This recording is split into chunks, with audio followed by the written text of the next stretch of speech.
I think it's just, it's art because it's an expression of how times have changed in our modern existence. Nowadays there's a lot of different interpretations of art, but I personally wouldn't think of it as art. I don't know.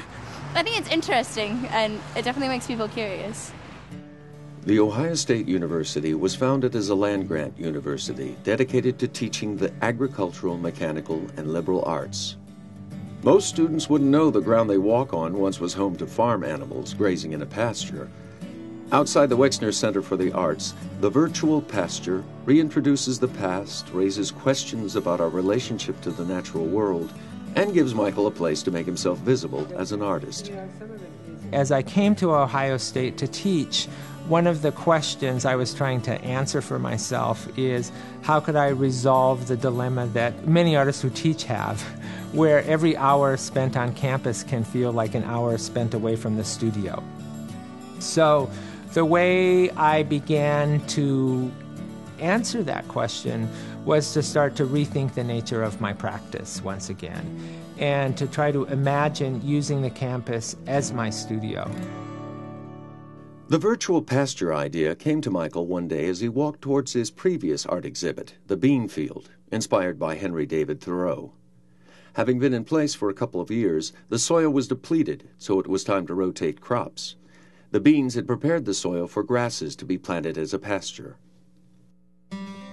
What I did is once I took the beans out, we built a white board fence with a gate, and we planted Kentucky bluegrass, ryegrass, orchard grass, and white clover in a mixture. And then after a while, it took a bit, but I planted 2 apple trees. There is what's called a Gold Rush is one variety, and the other variety is Pixie Crunch. Michael considered bringing cows to the pasture, but the space was too small. Instead, he chose sheep. On the first Monday of each month, he brings his flock to the exhibit. This is my first experience with animal husbandry.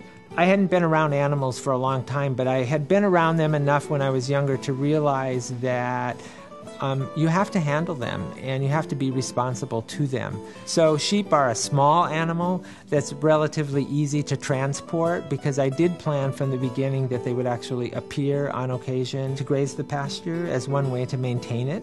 It's a little easier for them to graze it than for me to mow it, even though it's only 500 square feet. It's still a pasture. It's surprising the number of people who said, I've never actually seen a sheep, or who said, what kind of animals are those? Most of the questions are questions like that. Why are they here?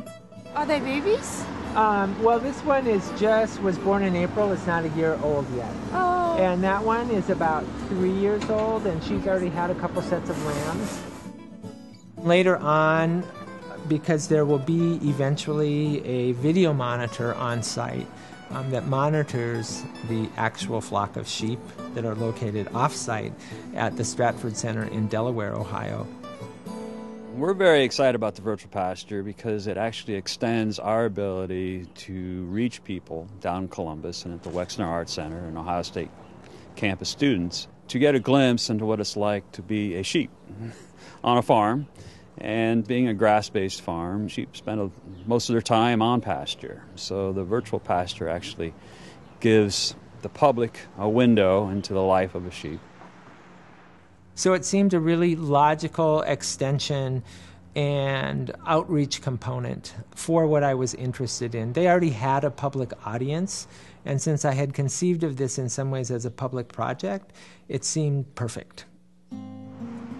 The reason the monitor is placed in the pasture, and that what we actually see at the Virtual Pasture for the most part is an image rather than an actual sheep, is because I wanted to begin with returning the image of animals to the main campus. So much of our experience is mediated now by technology, and so much of what we know through images first and experience secondarily.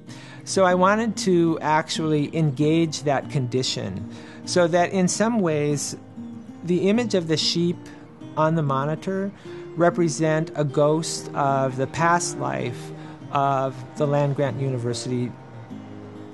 I would say that the ways the animals and the art coexist, and maybe even the grass that's in the pasture, is quite simply they're all beautiful.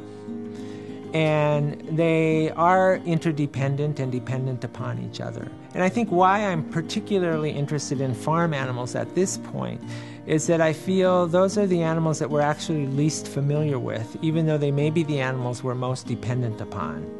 The farm animals that we don't often see and that we tend to have forgotten. And once again, so part of this project is to bring those animals back into visibility, back into our field of vision, whether they're actually on site as living entities or whether it's through that giant television screen that's there. Nonetheless, they're always visible one way or another. This piece, it is site-specific, so it is about this particular site that the Wexner Center happens to inhabit. So the piece requires our participation from that standpoint. The Virtual Pasture engaged students and faculty in a lot of great conversations. I can't really see it as art because, to me, when I think sheep and a fence, I think petting zoo right away.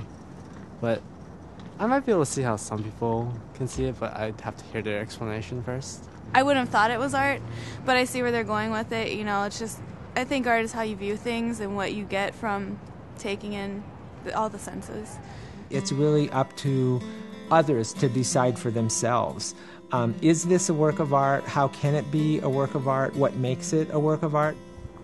A good work of art isn't going to hand everything to you right there on the surface. It's going to engage you and make you think about what's happening.